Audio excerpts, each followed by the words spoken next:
Well, here we are in front of the display case of this exhibition. The exhibition's called Sounds Beyond Music, Selections from the Museum of Affordable Sound. And each one of these 5 shelves has a different theme to the objects that are being presented, and they're all related to this title of Sounds Beyond Music. This first shelf, its theme is, can sound be an object? And what I mean by that is, can a sound be exhibited like a museum exhibits physical objects? I have a box of Rice Krispies, and if there's any food item in the world that is connected to a sound, I think it would have to be Rice Krispies. The second shelf is a group of things that have been replaced by smartphones. Single inventions that did one sound-related thing.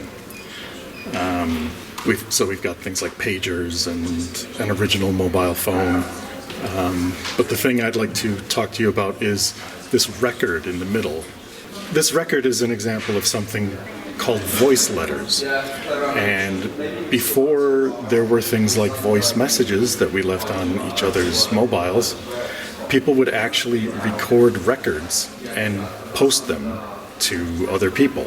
This third shelf is dedicated to the idea of aural diversity, a research initiative that's led by a couple of UK academics, Andrew Hugill and John Levack-Drever. And they noticed that there were tendencies throughout many areas of industries related to sound and listening where it was assumed that there is a type of normal hearing.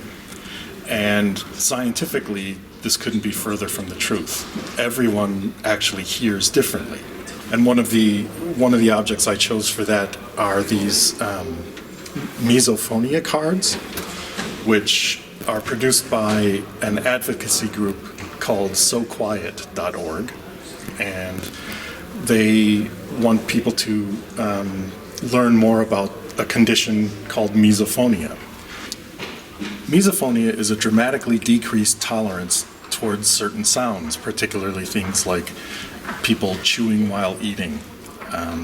And these sounds can actually cause intense pain in a person who suffers from misophonia. But people who don't suffer from it have no idea that that's happening while they're making the noises that they're making. And they're not doing anything wrong by making these noises. They're absolutely normal sounds. So this group created these cards so that a person who suffers from misophonia could hand a card to a person who's generating sounds that are causing them pain. This fourth shelf is dedicated to cassette culture. The compact cassette has enjoyed kind of a perpetual resurgence for about the last decade and a half or so. And so there are a lot of objects on this shelf that I think are really interesting, including the smallest cassette ever created. But the cassette I'd like to talk about is this Horizon Software Starter Pack, which is from 1982, and it was included in every ZX Spectrum home computer that was sold in the UK. And what this was actual computer software. This is 8 apps on a regular compact cassette, and you would have to play them in real time for a program to load. So there was a time when we would have to wait like half an hour for something like a game of Frogger or Pac-Man to load on our home computer. The final shelf in the show is called Playing with Sounds, and it talks about various toys that are sound related. And I think as we grow older, we're sort of forced by society to unlearn the fun related to sound. The object that I think represents this in good and bad ways is this Star Wars CommTalk communicator.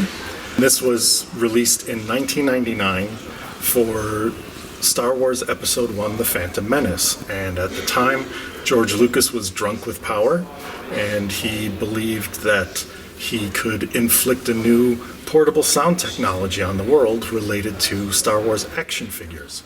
So each action figure came with one of these little chips, and you would place the chip on top of this giant bulky reader, and it would play sounds allegedly from the film. Well, the chips that have dialogue from the film were all re-recorded by like C-list actors, so Natalie Portman and Ewan McGregor did not make recordings for this format, and the sound quality was absolutely terrible. And so fortunately for the world, the planned second version never came to fruition.